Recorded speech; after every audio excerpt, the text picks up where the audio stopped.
Okay, so we are still Okay, he's on waiting. the call. He's on the call Oh, now. He's going to share the all right screen now. then. Yeah, if the judges will permit me, I'm going to start the timer from now, 2:40. Okay, so Gafar, are you there? Thank I'm you. trying to share my screen. I'm trying to share my screen. Okay. Sorry. Okay.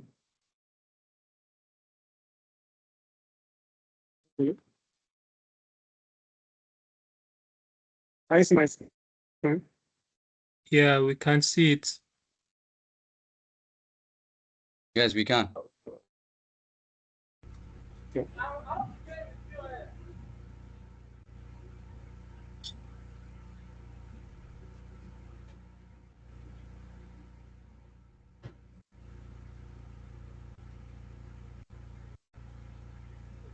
I think you can just take it to slide one. Can you put this in Yes, the presentation mode? keyboard is. Okay, you're having challenges with your keyboard. Yes, okay. I think it's almost there from the beginning. Okay. Where I set. Yeah, I'm set. Can you see my screen now? Yes, Yes, we it's can. visible. Yeah, good evening, everybody. So my name is Habib. I'm the leader of MGD-Innovator, AI consultant firm. And we are here to present to you Project Electrify, so which intend to solve electrification problem. So precisely selecting the best sites for installation of data grid. So I'm going to call on the next person now to talk on what we are going to discuss with you. So yeah, Oluchi, you can have the floor. Thank you. Okay, so let's go straight to the business problem. When we talk about Nigeria's 6 trillion electrification gap, the real issue isn't the lack of money, it's that the capital is being sent to the wrong places. And that is the exact challenge Gridlands Africa faces every day. Because electrification team is making high stakes investment decision with incomplete data, and we all know that when the data is weak, even the smartest team end up spending more and getting less. Let me show you how the money disappears. One, rising costs. You hire a survey team, maybe let's say 5 people working 8 hours a day, 21 days a month across 3 months. When you add salaries plus logistics of about 500,000 naira a month, before you know it, you spend close to 4 to 5 million naira just to validate sites manually. And many of those sites end up being low utilization because the demand wasn't even there in the first place. Two, missed revenues. Meanwhile, some high value communities never even make it onto the radar. Why do that happen? Because manual surveys and outdated spreadsheets cannot predict things like affordability, willingness to pay, or grid readiness. So profitable communities are left untouched. Why the resources go to location that would not even break even. Three, low productivity. And the process is slow. What should take minutes, ranking communities by demand potential, takes weeks of field visits, data cleanup, and repeated validation. In these industries, those delays cost money and slow your growth. So the real problem is simple. Electrification planning today is too costly, too uncertain, and too slow because the system isn't predictive. And that is the exact gap our solution is built to close. Next slide, please. All right, so our solution is elegant, predictive filtering. We stop guessing where to build. Instead, we leverage free open source satellite data to spot the two strongest indicators for profitability. First, clustering.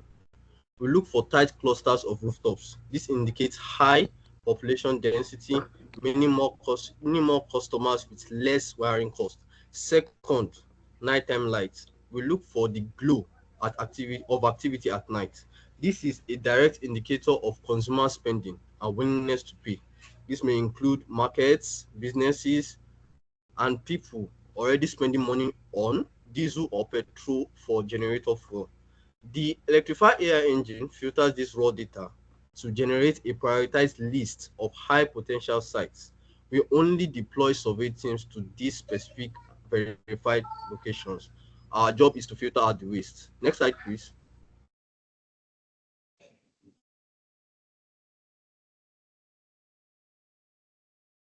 Why is our AI approach Okay, can you go back? That should be the fourth slide. Why our AI approach guarantees superior results to the traditional survey your company has been carrying out before now. First of all, what our approach brings is it finds hidden patterns.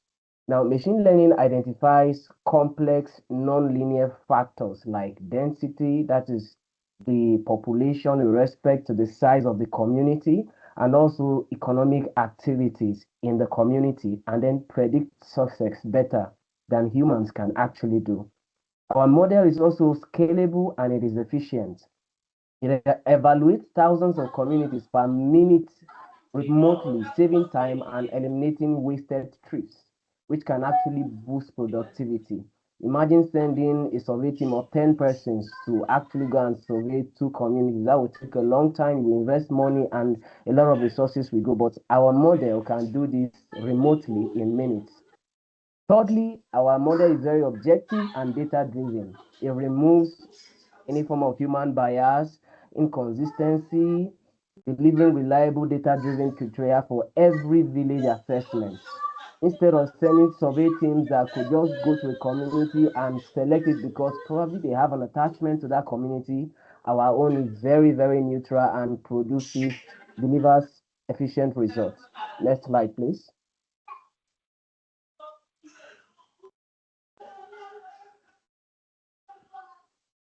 Thank you. So as great as this project looks, we have to take very importantly the investment that has to come in. So we are looking at a great net value creation in 1 year of value of 120 million. And how do we come about this? We have to focus majorly on three aspects. So number one is the cost reduction. So this predictive model is going to help us reduce costs. And how are we going to achieve this? So we are trying to cut down 60 to 75% of the manual way of doing things, sending people to the site for survey and all of that. So we want to cut that down.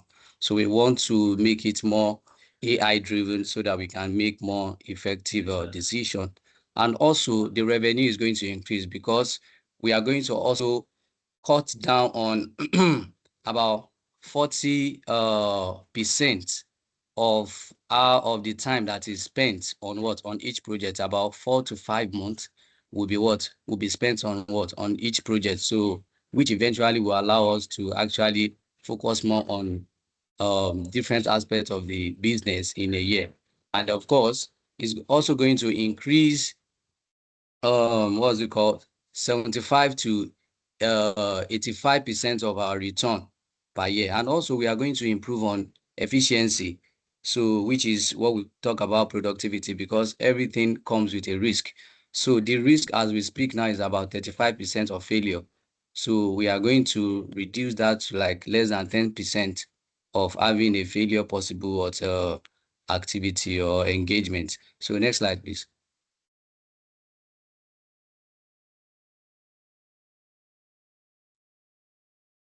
Next slide.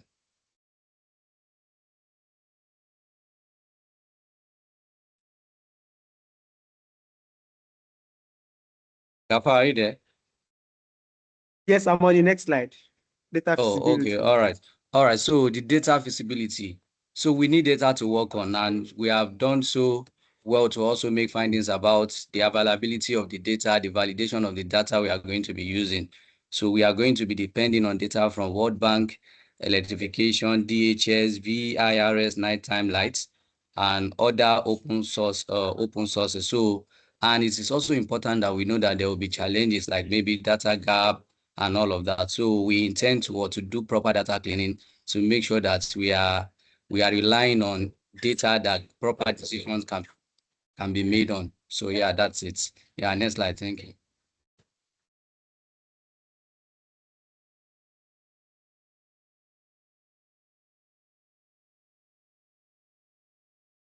Okay.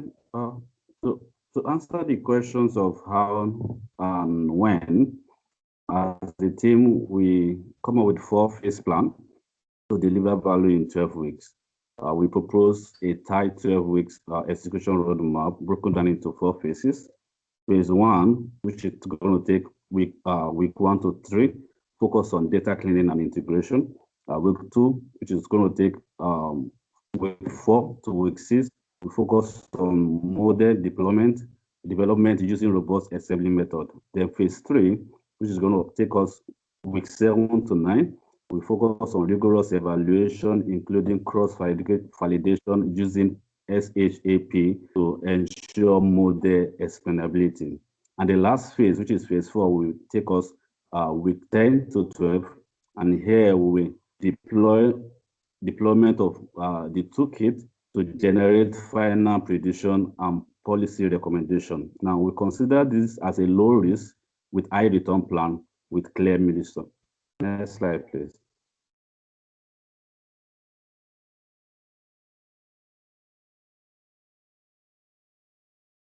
So in addressing the key risks associated with these projects, we have anticipated the complex risk, and we have highlighted ways to mitigate 4 of such risks. One is fragmented data.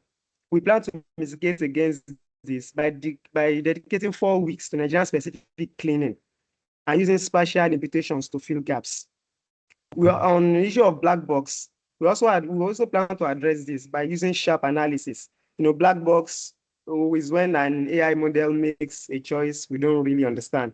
So we plan to use the sharp analysis using values assigning values to each input feature, showing its impact on model decision, and exploiting why a prediction was made in human understandable terms. Third, regional underperformance. So we plan to use specific validation techniques, like leave one region out, to ensure the model reforms even in data sparse areas. Low adoption, we prevent this by building the final dashboard alongside stakeholders like REAs and DISCOs, analyzing using the outputs immediately useful to field teams. These strategies will minimize technical and political risk. Next slide. You have 4 minutes remaining.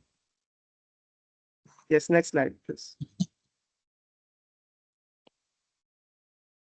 To deliver this 120 million in value, we require 3 things. Number 1 is the core team. It's a small cross-sectional team that includes the data scientist, the data engineer, and a business analyst. Another thing we will require is the technology and the budget. We request a one-time budget of 10 million naira to cover cloud computer credits. This will be used for training our models and also getting access for external API that we'll be using. The third thing is we need a secure read-only access to your internal geospatial database to finalize data harmonization. We believe this is a minimal investment for a massive potential return. Next slide, please.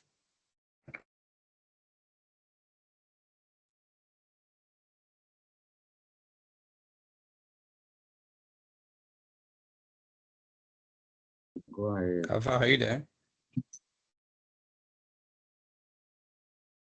Yes, next slide. I'm there.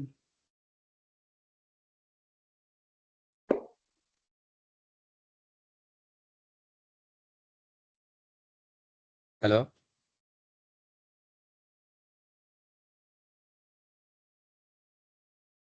All right. So, in summary, Electrify is not an expense. It is a strategic investment that will transform your site selection process.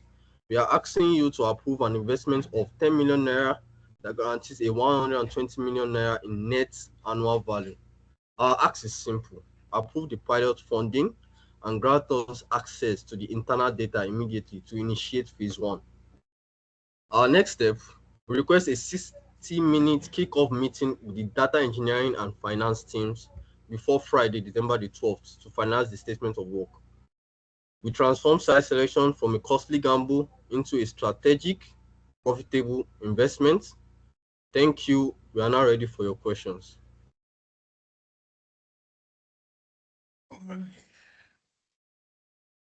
Sean, do you want me to go first on this? Yes, please. Okay.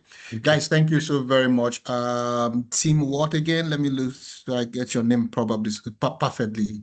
Team Data MGD-Innovators.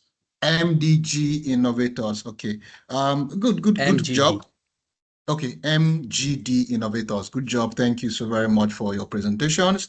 Thank you for all that you have done, but I struggle with a whole lot of things. I'm going to give you honest feedback here. And I just want you to take this as an honest feedback from me. First things first, I struggle from day one, from your opening speech to actually, I wrote it down here, so that to actually ascertain what problem you're solving. Are you solving the problem of picking sites to put data grids? Are you looking at where to put a disco or where to put a generating plant?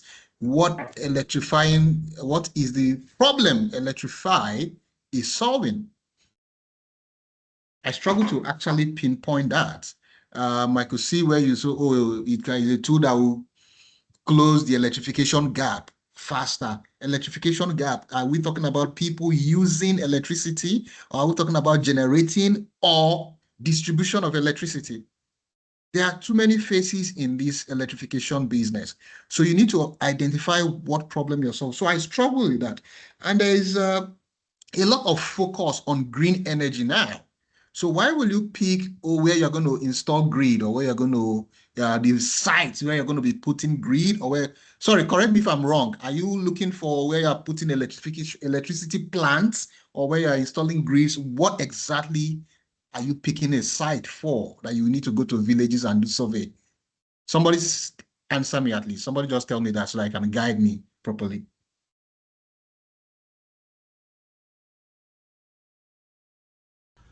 So our client, that's Gridlands Africa, is planning on installing more grids in Okay. Nigeria and other parts of Africa. So, but doing this is more costly for them. So what we're trying to do is to help them select profitable sites faster than their previous methods. Okay, So fine. we're trying to reduce their costs and improve productivity.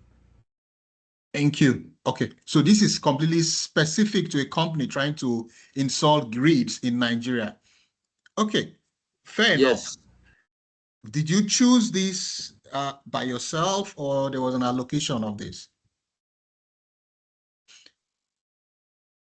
Yeah, we chose this.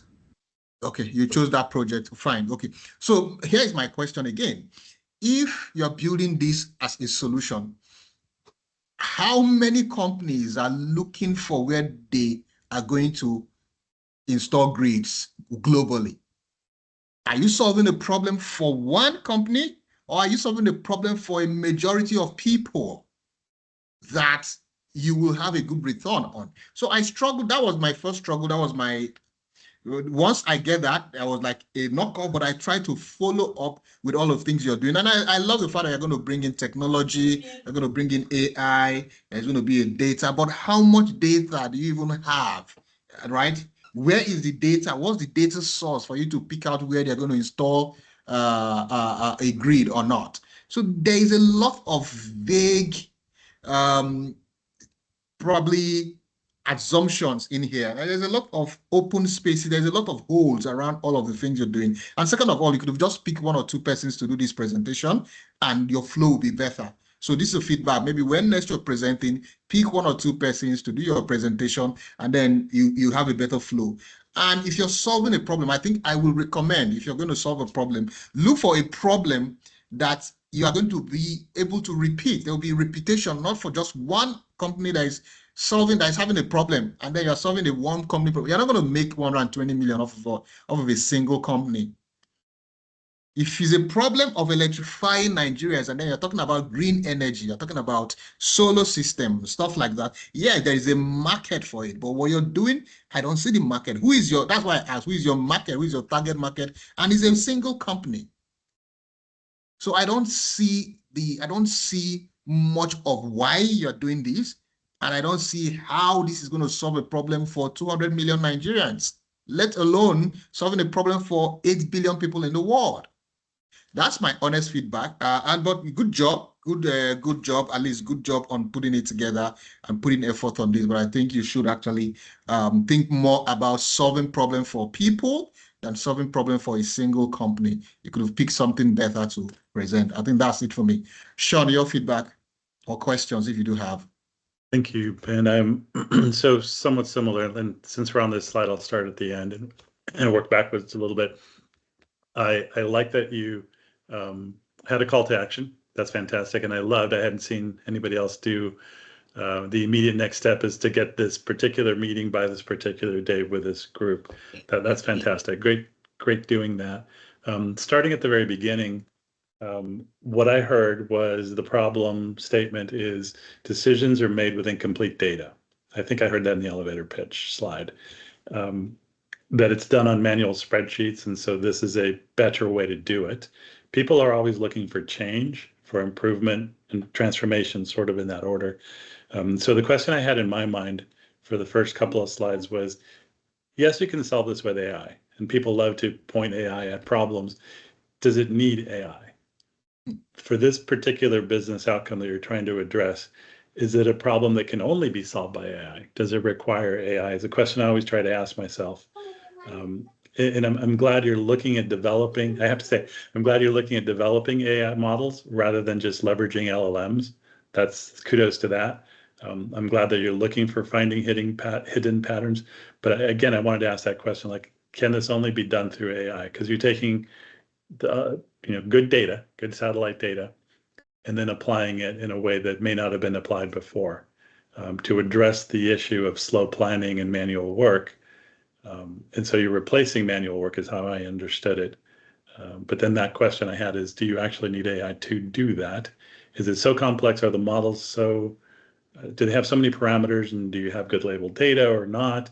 Do you need to use, in my mind, I was thinking, do you need to use supervised learning or reinforcement learning or unsupervised or a combination of all three to get through this? So that's where I saw it. On the roadmap slide, I'm looking at my notes. I think that you have realistic expectations. 12 weeks, perfectly reasonable, right? All of the things that you showed on that slide made a lot of sense. The risk and mitigation slide, I've seen similar sort of discussions in lots of other places. My feedback to you is on the feedback sprints is involve somebody who has product management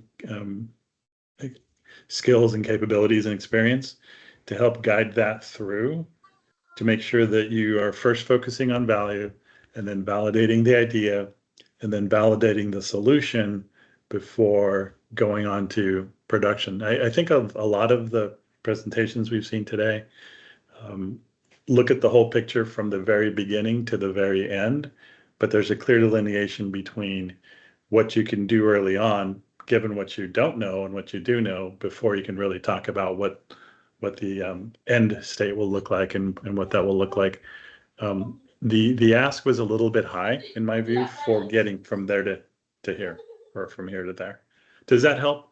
So I'm trying to give feedback that on how to improve what you're doing in a way that'll get you to where you want to be. Very helpful, sir. Do you have any questions for me based on what I said? Oh yeah, exactly. You guys have questions for us? Yeah, thank you. So, thank you, sir. We really appreciate your contribution. And so on the area of where you said, are we solving a general problem or not? So I stated at the beginning that we are like AI consultant firm. So these Okay. people came to us that they have this problem. So they feel like they have been wasting so much money. There could be others. So what we do is that we provide AI solutions. So among the kind of solution that we do provide is this one. So it's not just a type of solution that we provide as a firm only. We can also provide other solutions. But for this particular firm, this is their challenge. So this is what they are facing as a company. So we came in, we look at their data, and then we see that, okay, fine, this is what we can do. This is how we can cut down on your costs and then optimize your processes. So that's what we are trying to do here. So That makes sense. Makes sense. Yeah. Now Right, it's clear. Maybe because we are interacting now, we can. Sorry, Sean, go. I was going to say, when you ask those questions, when the customer comes to you and says, "Hey, can you help me fix this problem?" Right, the immediate thing I think of is, what is the impact if it is fixed? What is the impact if it's not fixed? Right, and then how do you bridge the two so that you allocate value to what it is they're asking you to fix. Because in some cases, if it's just an idea, then it carries less value than if they have a concrete cost, for example. By not doing this by a certain time frame, then you can sort of frame what it would look like to provide a solution in a certain amount of time, what impact that would have on them, right? So I always say, look for business outcomes, figure out what the impact is of achieving and not achieving those key desired business outcomes, and then figure out what the metrics are to those outcomes, and then figure out who the sponsorship is. And I think you have some elements of that here. I just always like to have those clearly stated so that you know what you're working with. Yeah, thank you very much, Mr. Sean. So we really appreciate your contribution once again. So another thing we also want to mention is why we have decided to use AI is because we look at the volume of data they have to deal with, because these people, they send people physically to the site they send people to the site to go and survey. So it's more or less like a probability, a kind of guesswork they are doing before. So looking at the cost of getting people to the site, the transportational cost and all of that. So all these tells down on how much they spend as a company. So based on the approach that we want to use to help them solve their problem, we are going to be using satellite imagery. We have economic indicators, population density data that we are going to be using. So all of these requires using a kind of machine that can process data in a split of seconds. So that is why we have decided to go in the way of AI, because we believe human cannot really process all of this in a short time. So yeah, so reason for so just to cut down on the manual survey that they have been doing as a company. So to cut down on that and give them a better result in a very short time. That's Thank you for fantastic. your time, sir. That would be useful in the presentation, right? Because what I got from the data slide was we have the data we need, which was fantastic, right? I give you high scores for that. It was clear, it was succinct. You have what you need. And so then identifying that they have difficulty because you have to send somebody out in a vehicle to survey terrain, that adds to the complexity of the problem statement, right? That they're doing things manually. So that's very good. Thank you. Yeah, thank you. Thank you, sir. Thanks, team. Appreciate your time. Thank you, sir. All All right. right. Thank you for your Yeah, time. thank All you. right. Thank you, team MGD Innovators. You may leave the room Yeah. now. Thank you so much. All right. Thank you. Yeah. Thank you. Thank you all.